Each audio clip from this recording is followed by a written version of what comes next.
Acho que é legal só para esse começo mapear o que a gente acha para depois a prática confirmar ou desmentir ou trazer outras possibilidades. É igual isso que eles estão falando de materializar a palavra. Eu acho que, pense assim, ele cria o movimento do espetáculo, o tempo, esse material aí dramatúrgico acho que é o que dá forma ao espetáculo, né? O tempo, o espaço, tudo é uma interferência muito grande desse caminho proposto pelo diretor aí, né? Mas aí parece que o diretor, se ele não partir da ideia dele, parece que o espetáculo não existe, né? Não, acho que a ideia pode vir de outro, mas é como ele rebate, como ele provoca essa ideia, como ele dá um movimento a essa ideia, né? A partir de algo talvez que o ator propõe, como que ele dá movimento a essa proposição, assim? Porque acho que a gente está falando o diretor, mas é até uma generalização, né? Porque existem várias maneiras de se pensar a direção, e ao longo da história do teatro isso foi mudando muito, né, ao longo do tempo. No início, o diretor era simplesmente a figura que conhecia o texto, porque os atores não conheciam o texto inteiro, e o diretor era o cara responsável por dizer para todos os atores aquele texto que não era o do seu personagem, né? Porque você tinha lá no início do século XVIII aquelas grandes divas, as grandes atrizes, os grandes atores, as estrelas, e eles não chegavam nem a ensaiar, né? A ideia de um processo de criação ainda não existia. Então o diretor era o cara que meio organizava as coisas, era uma espécie de gerente. Não por acaso o diretor surge com o início do capitalismo, né? Que é aquele momento histórico que as fábricas começam a se organizar. Então o diretor tinha um pouco essa função de organizar aqueles trabalhadores que eram os atores. E ele organizava todo mundo a partir do texto. Então, inicialmente, não existia essa contradição entre o texto e a cena, né? Isso que a gente trouxe, a diretora montou o Romeu e Julieta de uma forma totalmente diferente do texto. Isso é algo bem contemporâneo, a gente pensar ao longo da história do teatro. Geralmente, no teatro ocidental, o texto vem primeiro e ele organiza a cena. À medida que a cena foi ficando mais complexa, então, principalmente a partir do realismo, que a ideia era reproduzir a realidade, o texto foi passando a ficar complexo, porque como é que você reproduz a realidade só através do texto? Então, esse era o primeiro grande problema, assim, daqueles artistas, e aí a encenação precisou ser mais elaborada. Não adiantava mais você ir para a boca do palco e declamar o texto, porque caso você fizesse isso, não existiria ilusão de realidade, que era o grande princípio do realismo, que era a arte dominante do século XVIII e do século XIX. Aí o diretor começa a ter cada vez mais importância. Então ele começa a criar um cenário que reproduz o quarto que está escrito no texto, para dar uma ilusão de realidade. Aí ele cria o figurino. Aí começaram a perceber que tinha muita coisa para o diretor criar.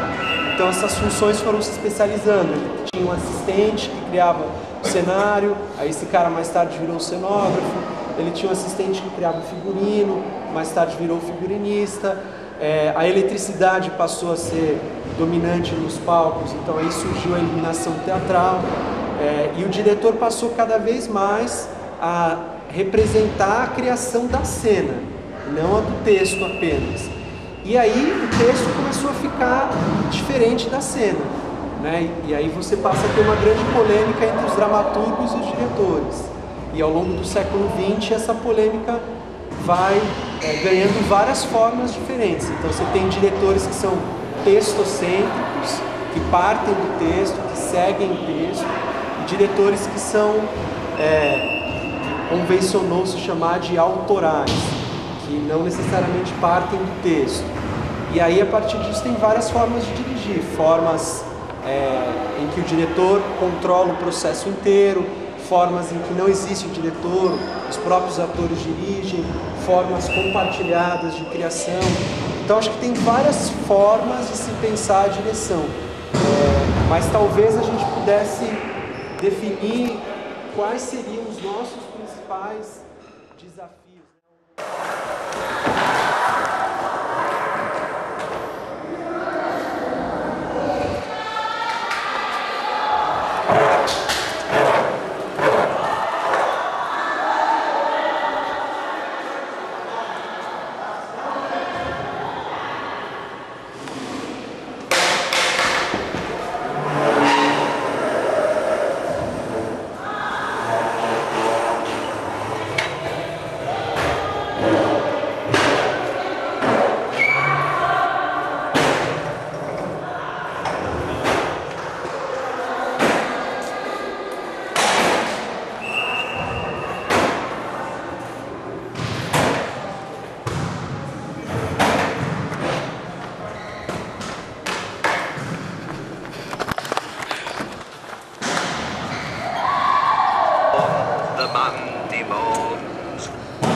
welts, the squeaks, the belts, the shrieks, the bricks, the prayers, the kicks, the tears, the scalps, and the elves. And the poor old lousy old earth. My earth. And my father. And my mother.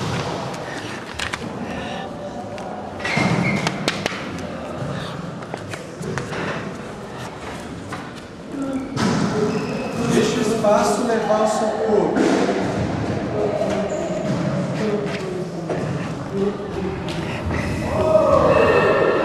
Dialoga com esse espaço.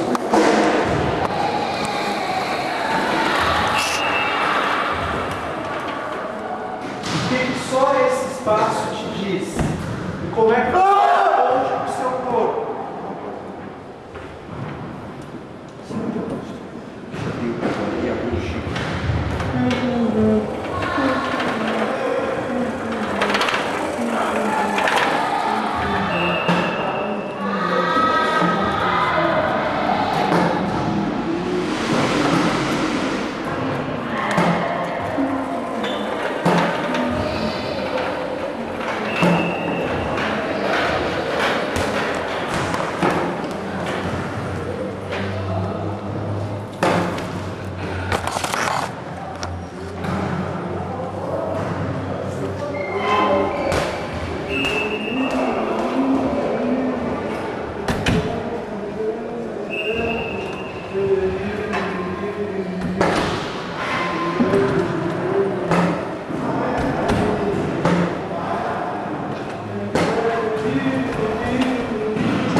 Meu espaço, meu corpo, tudo construído para mim, meu.